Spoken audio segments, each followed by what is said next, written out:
If we just start talking about propulsion in general, right? So we have obviously chemical propulsion. So chemical propulsion is great, but the problem is, the size of a chemical engine is much larger than a PocketQube, obviously. And you get a lot of thrust, but it's not great, for our purposes. Then we got electric propulsion.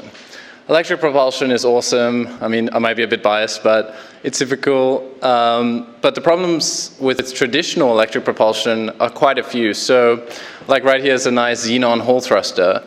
Xenon right now is about 30 times the price of silver. So it's like really expensive. And then also, all of these electric propulsion systems, you got to generate a plasma. And typically that's done by heating a gas, basically. So there's many different ways to, scramble an egg, and there's many different ways to, heat a gas into a plasma. So typically you can use like microwaves or discharge chambers or magnets or electron bombardment, but all of these things take up quite a lot of room and quite a lot of space. So that's a big downside. So this is what DALI gave me. It's not quite this bad, but your satellite can end up looking something like this, just overburdened with. Another part of the problem is that you need all these tanks now and pipes and valves, which all get less reliable as you make them smaller. Okay, so you could ask, okay, why bother at all? So why would you even need propulsion? Why are we going to all this effort? So you need propulsion if you want to go somewhere new, experience something new for your satellite, go to a new place, new orbit, also maintain orbits. You're going to definitely need that. Also, it's becoming increasingly important, you got to do collision avoidance and not crash into anyone else. So if you want to move out the way, you're going to need some propulsion for that. And then a new one that's related to this, regulations. Okay, you don't want to be this guy. So that's a big one. And actually now, showing this guys the other day, and he was saying like some of the licenses are quite difficult to get if you can't prove that your satellite's going to deorbit. So propulsion can definitely help out with that. Okay, cool. So now we know, we probably want propulsion for certain reasons. So what's the solution? So how are we going to do this? Okay, solid state propulsion. Here we go. So our idea is basically we turn metal into a plasma. So that's where the solid state comes from, is that it's completely solid state. And the biggest paradigm shift is sort of, if you think of the history of microelectronics, they were like vacuum tubes and triodes, and then those moved to solid state transistors. And so we kind of see moving to a vacuum arc-based solid state propulsion technology is sort of a similar shift that has a lot of advantages. And so you can see here a photo as basically what happens. We generate a pulsed arc, and we dump a huge amount of current into a very small region of metal, and then we basically turn that metal directly into a plasma. So the phase transition is pretty cool. You pretty much skip through solid metal, liquid, gas. You just go straight to plasma. It's pretty sweet. Okay, so another big advantage, no tanks, right? So no tanks, no pipes, no valves. So you can see here, that's basically what the surface of one of our thrusters looks like. Simply just 2 electrodes, and then all the cool stuff happens in the circuitry behind that. Okay, cool. So now, I think it is playing. So it's kind of hard to see, but there is a very thin pendulum there. There you go. Okay. And so basically in this pulse, we used only 12 micrograms of fuel, but you can see that caused a measurable deflection in this pendulum. And this is sort of the easiest way to see how does the system actually work. We simply just dump a huge amount of current in a small amount of metal. We shoot that off. We get an impulse from that. I think this, yeah, might be another one. So you can see that. I think there's another pulse. We can wait for it. There you go. Cool. Okay, great. Okay, so you can use any metal with this type of propulsion system. So that opens up some interesting possibilities. So this actually goes back to some of my master's work at the beginning of this year. But we actually got a metallic meteorite actually we had to get it from Nigeria because I'm from South Africa, and in South Africa the government owns all of the meteorites that fall there. It's kind of like a weird situation, so you can't use any of them because they're protected under like the Heritage Act.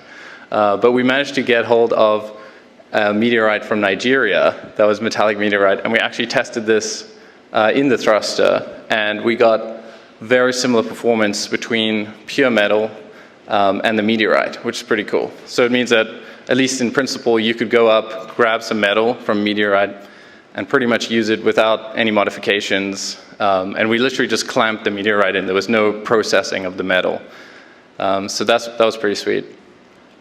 And then another sort of angle to that would be active debris removal. So space debris, collision avoidance is one thing, deorbiting is another thing, but if you can actually latch onto some satellites and actually use the metal from the satellites themselves, kind of like we did with this asteroid, then that would be pretty sweet.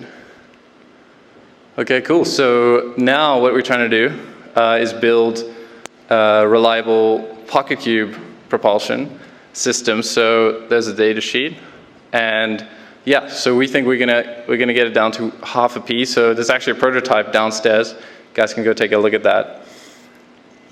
So yeah, and there you can see it firing. So this is at like quite a high power level, running at about 8 pulses per second. You can see that go.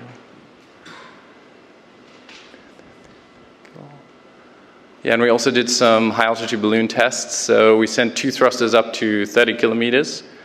And this was partly just as like a dry run for a satellite launch, and it was also partly to test long range communication. So there were a whole bunch of amateur radio payloads on there, everything from APRS to slow scan TV, and no EMI was detected from operating the thruster. So that was like a good check. And there you can see the prototype next to a quarter.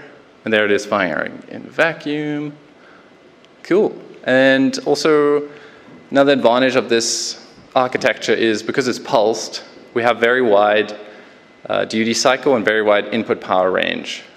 But we have constant specific impulse, which is also nice. So usually other propulsion systems is sort of like a region where you have to figure out, okay, I'm trading thrust and specific impulse over this region. It's nice and simple with the vacuum arc thruster. We just got a constant specific impulse, and then you just scale the thrust with the power. Yeah, and we've successfully demonstrated over 250,000 pulses continuously. So we're quite happy with that. We think we can get that over 1 million with some tweaking, so that's a really good milestone.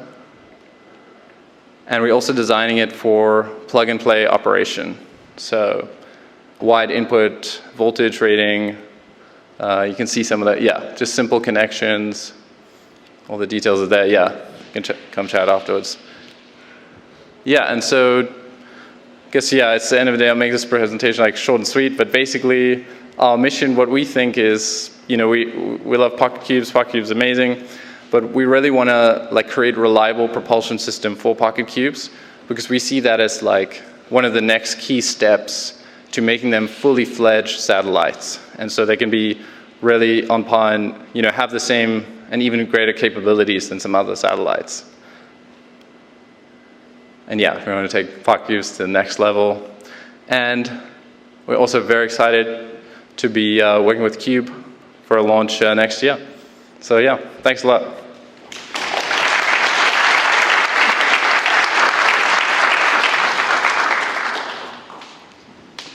Cool, so we're good for 1 or 2 questions before we wrap up.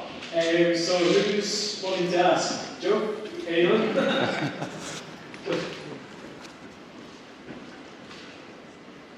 Yeah, hi, thanks for the presentation. What kind of metals are you using for your thruster? Yeah, so we've tested quite a few. We're currently using a steel alloy. Yeah, but we've tested everything from basically copper to bismuth. So yeah.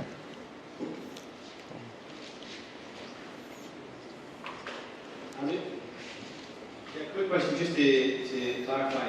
So you've got 0.5p thruster downstairs. Yeah. See, right? And Yeah. so that's what, 50 by 50 by 35 or whatever. Yeah, exactly. So yeah. So the version downstairs, we swapped the thruster orientation, but yeah, you'll see it. Yeah, it's half P. So you can take a look. Yeah. can you actually just show us the specs again? Yeah, sure. I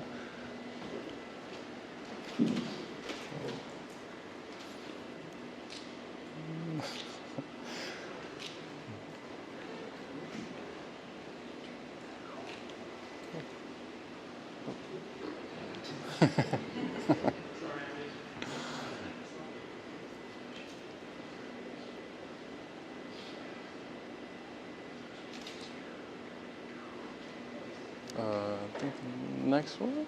Yeah, cool. I can also, yeah, I can send you a data sheet or, yeah. Cool. I'll catch up with you later. Yeah. Awesome. Anyone else? Any questions? Very last question from Timo. If you drop that, if you take that meteorite from Nigeria and you drop it in South Africa, it's proper. That's exactly, that's the problem. Yeah. Cool. So thank you, Paul. Cool, thanks a lot.